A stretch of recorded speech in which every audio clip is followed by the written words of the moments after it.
The opposite of bliss is unbearable existence.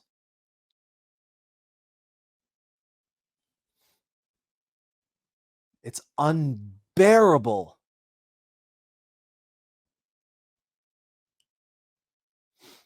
Because bliss is you bearing the heaviest weight, doing the hardest, most dedicated, devoted work, the greatest work that you are capable of bearing, carrying the heaviest cross that you are able to carry for the sake of others. It is the most that you can bear, is the source of your bliss. That you are called to bear, that you are destined to bear, and you bear it with grace, with strength, with commitment, endurance, compassion, and dedication and devotion, and all the other words that we have, all of them. They are the arrow shaft and the bow and the string behind the arrowhead, which is bliss. This is why we follow our bliss, because it's the tip of the arrow.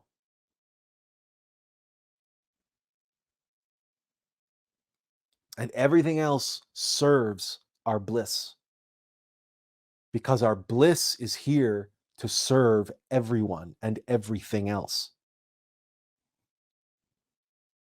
So the opposite of bliss is unbearable being, unbearable existence.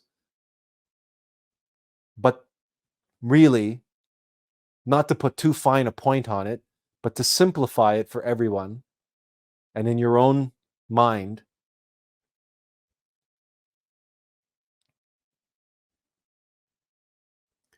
bliss is to be, and the opposite of bliss is not being. We follow our bliss because bliss is the road to being. There is no other road to being. None. None. None. If you are not doing and feeling bliss in your life, even if you're living a life of suffering, if you do not feel the bliss in all the suffering and hardship that you're going through, then you are not being.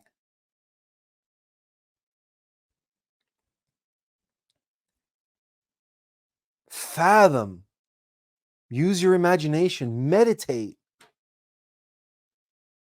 on how Jesus was able to suffer the crucifixion with equanimity, with peace, and everything that he endured in the crucifixion, and the number of times he fell and got back up and picked up his cross and endured and kept going and kept going and kept going, and nothing could keep him down and nothing could hold him back.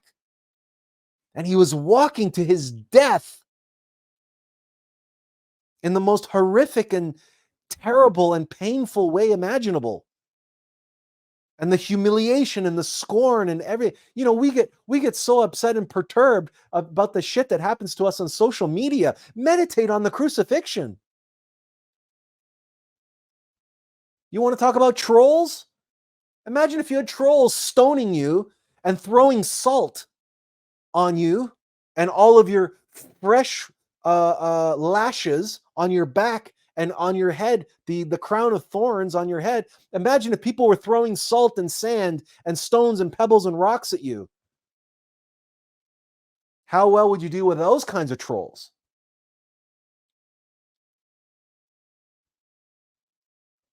This is what an avatar does. He endures because he's following his bliss.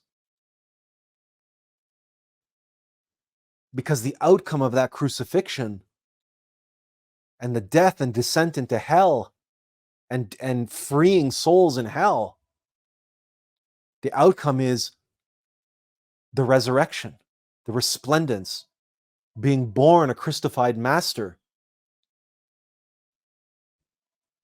and then fulfilling one's work in life as a living God.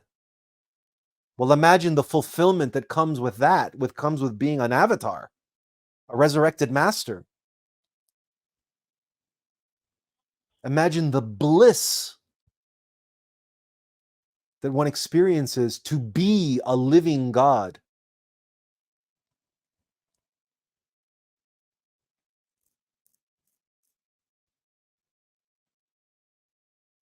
If you feel in any level, at any level, you know where you feel your bliss, but you only feel it in a fleeting way, in dribs and drabs here and there. And you're not living your bliss, you're not following your bliss. Then when you are not following your bliss, in some way, shape, or form, you are not being, and you are suffering an unbearable existence. Because at some point, our very sense of self, our true self, cannot bear to waste a lifetime, cannot bear to, people talk about their bucket list, the things that they want to do before they die. And usually it's, travel the world and see this and do that and all this kind of stuff, right? But our being has a bucket list.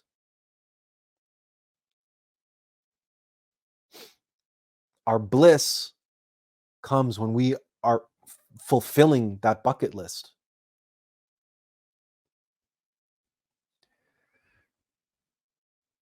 And when we're not on the path to fulfilling that, we're not picking up the breadcrumbs off the trail and eating them, and each one is like manna from heaven. And every time we do that, we get a little taste, a little boost of bliss.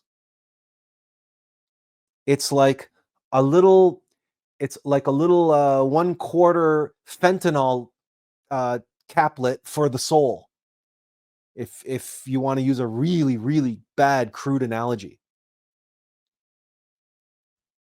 But it's what keeps us going.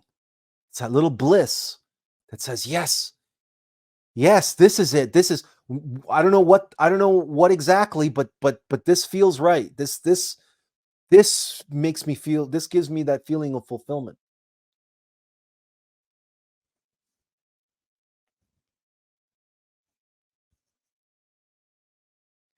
There is no selfishness in bliss. There is no vanity. There's no greed. There's no ego in bliss.